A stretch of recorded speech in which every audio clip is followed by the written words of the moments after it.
Rahul Kumar ji, SSB inspector. ज्यादा हरिवंश। महाराज जी, आपके चरणों में कोटि कोटि प्रणाम।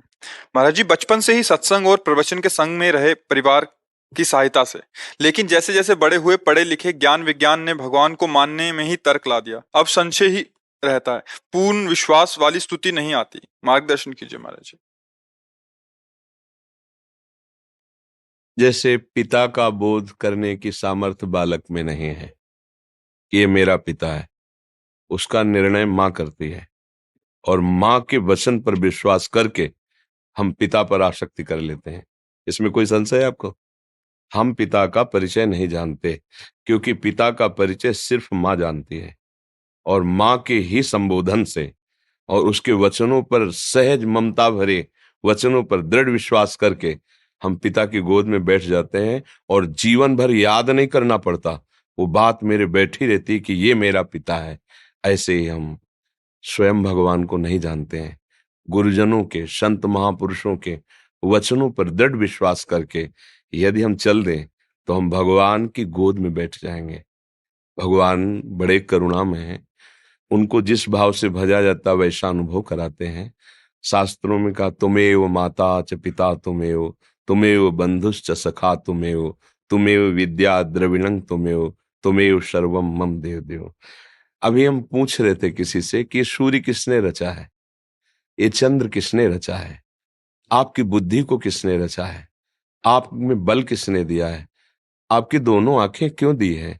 वो हरण करना चाहता, गर्भ से ही तुम्हें अंधा बना देता, गर्भ से ही तुम्हें मूर्ख बना देता, गर्भ से ही तुम्हें अपंग बना देता, गर्भ से ही तुम्हें किसी लायक नहीं रखता। है ना कोई महान, है ना कोई ईश्वर जिसके आश्रय से संपूर्ण सृष्टि चल रही है। जल में नाव की तरह पृथ्वी टिकी हुई है, आसपास जल, नीचे जल, और टिकी हुई। कौन है जो इस धारण शक्ति प्रदान कर रहा है? कौन है जो ये ऑक्सीजन दे रहा है? कौन है जो पूरे जीवियों को, अनंत जीवों को, जिनका सबका मनोभोजन है एक बार का, उनका भरण पोषण कर रहा है? वो विश्व का भरण पोषण करने वाला कोई है, कोई है जिसके शासन से सब चल रहा है, वो है प्रभु। उसको महापुरुषों ने अनुभव किया है। जैसे माँ ने अनुभव किया पिता से, ऐसे माँ के आनंद अनुभव का परिणाम हम हैं। तो संतों के आनंद अनुभव में जो परब्रह्म परमात्म तत्व, हित तत्व, प्रेम तत्व, जो भी उसे बोला जाए, वो जो आया, बस उनके वचनों पर विश्वास कर लें। प्रथम इस मार्ग में, अध्यात्म मार्ग में श्रद्धा काम करती है। प्रथम हृदय श्रद्धा जो करे, आचार्य जन जाय अनुसर है। जहां हमारे हृदय में श्रद्धा और विश्वास हुआ, वहीं हमारा काम बन जाता है। भगवान के सिवा किसी की सत्ता नहीं है। अभी भगवान इसके अंदर से अंतर्धान हो जाए तो जो शरीर आपका पद में है, जो शरीर आपका कई लोगों को प्रिय है, उसी को प्रियजन भस्म कर देंगे। अर्थात आपको कोई प्यार नहीं कर रहा था, आपके अंदर जो तत्व विराजमान था उसको प्यार कर रहा था। अनजाने में भी भगवान का ही यहाँ सम्मान हो रहा है, भगवान का ही प्यार हो रहा है। वो जिस क्षण अंतर ध्यान हो जाएंगे, उसी क्षण इस शरीर की ऐसी दुर्दशा की जाती है, आग में जला दिया जाता है, गाड़ दिया जाता है, फेंक दिया जाता है ना कोई ईश्वर? ये बात मानने के लिए संत का वचन ही प्रमाण होगा। अगर वचन को हम मान ले तो फिर बात शुरू हो जाएगी अध्यात्म की। मान लेने से सवाल हल हो जाता है। जब हम स्कूल में थे तो था कि मानी संख्या इतनी, तो सवाल हल हो जाता था। मान के ही जान सकते हो, जान के मानने की योग्यता नहीं रह गई है कि हम पहले उस तत्व को जाने। इसके लिए पहले मानना पड़ेगा, गुरु मानना पड़ेगा, उनके वचनों को मानना पड़ेगा, शास्त्रों की बात माननी पड़ेगी। श्रद्धावान लभते ज्ञानम तत्परा संयतेन्द्रिय ज्ञानम लब्ध्वा पराम शांति मचिरेणादि। पहले प्रबल श्रद्धा के द्वारा गुरुजनों की बात, शास्त्र की बात मानी, तब उसे ज्ञान हुआ कि मैं व्यर्थ में अपनी जीवनी शक्ति को भोगों में नष्ट कर रहा हूं।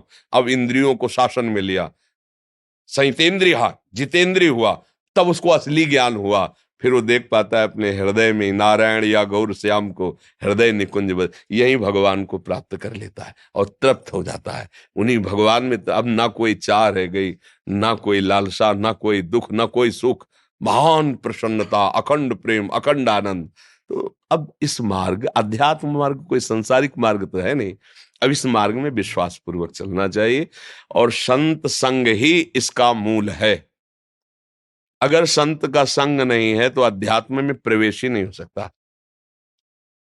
प्रेम और ज्ञान ये तो बहुत ऊंचाई की बात है। साधारण धर्म में भी चलने के लिए किसी न किसी महापुरुष का आश्रय लेना होता है, उसी से हम आगे बढ़ते हैं। सत्य वस्तु है, उसमें किसी के प्रमाण की जरूरत नहीं है। आपका भी हृदय कहता कोई तो है, ऐसा किसी का हृदय नहीं है जो कहे नहीं जानता कोई भगवान भगवान। हम एक बार ऐसा उसको घुटने टेकना पड़ेगा कि एक बार उसे लगेगा कोई है मुझे बचा ले।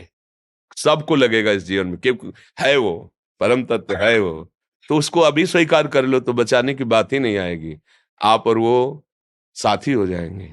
छिन छिन बिहरत संग, छिन छिन निरखत प्रेम भरी। वो कहीं दूर नहीं है, इतने नजदीक है कि शरीर बहुत दूर है, वो हमारे बहुत नजदीक है।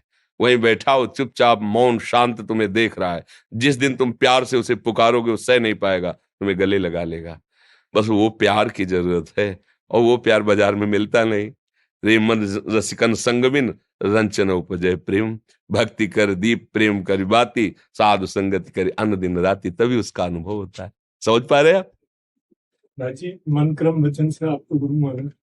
ये आपका विषय है, ये आपका विषय। गुरु शिष्य को माने कि मेरा कुछ नहीं, शिष्य गुरु को माने कि ये मेरे परब्रह्म या मेरे गुरुदेव या मेरे ईश्वर, उसको वैसे ही अनुभव होगा।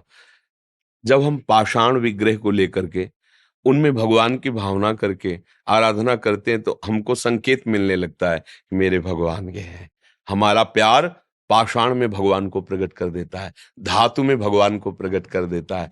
तो क्या चैतन्य घन शरीर में विराजमान जो आनंद स्वरूप परमात्मा है, विश्वात्मा है, प्रभु है, हित है, क्या हम उस पर भाव करेंगे तो नहीं अनुभव में आ जाएगा। पर वो आपका भाव होगा, हमारे मानने से नहीं, हमारे मानने से हमारा होगा, आपके मानने से आपका होगा। ये कहने की जरूरत नहीं, ये अंतर की बात है। द्रोणाचार्य जी ने एकलव्य को हटा दिया। हम राजकुमारों को शिष्य रूप में स्वीकार करते हैं, कोल भीलों को नहीं। कैसे? कर्ण, दुर्योधन, अर्जुन, भीम के साथ तुमको हम शिक्षा देंगे। उसने कहा मैंने तो मन में मैंने तो स्वीकार कर लिया आपको गुरु, और एकांत में जाके वैसे ही मनोभावना युक्त मिट्टी की मूर्ति बनाई और रोज प्रणाम करके पूजा करके प्रत्यंचा चढ़ा। ऐसा धनुर्धर हुआ कि अर्जुन को सिखाया तो ऐसा धनुर्धर नहीं हो पाए। अर्जुन के साथ एक कुत्ता गया था, मुंह बगाड़ के भूखा तो एक बूंद खून नहीं, कहीं घाव नहीं, पूरा मुंह बाणों से भर दिया। अर्जुन ने कहा इतना हस्तलाघ हो। समीप गए, कहा वीर मैं तुम्हारी सराहना करता हूं, तुम्हारे गुरु कौन है? तो उनका भगवान द्रोणाचार्य। उनका कभी हमने नहीं देखा तुमको कि वो शिक्षा दे रहे हैं। और मन में सोचा कि द्रोणाचार्य जी ने तो मुझे आशीर्वाद दिया है, विश्व का सर्वश्रेष्ठ धनुर्धर, पर मैं इसके आगे कुछ नहीं हूं। तो उनका आओ तो मैं दिखाते हैं। ले गए तो अपनी छोटी सी कुटिया में मिट्टी की मूर्ति द्रोणाचार्य के ऊपर। द्रोणाचार्य को भी पता नहीं है, गुरु को भी पता नहीं कि शिष्य के अंदर क्या जा रहा है। उसकी निष्ठा, उसका भाव, आपका भाव, आप जितना भाव करेंगे उतने उत्तर आपको मिलता चला जाएगा। Rahul Kumar ji, SSB inspector. ज्यादा हरिवंश। महाराज जी, आपके चरणों में कोटि कोटि प्रणाम।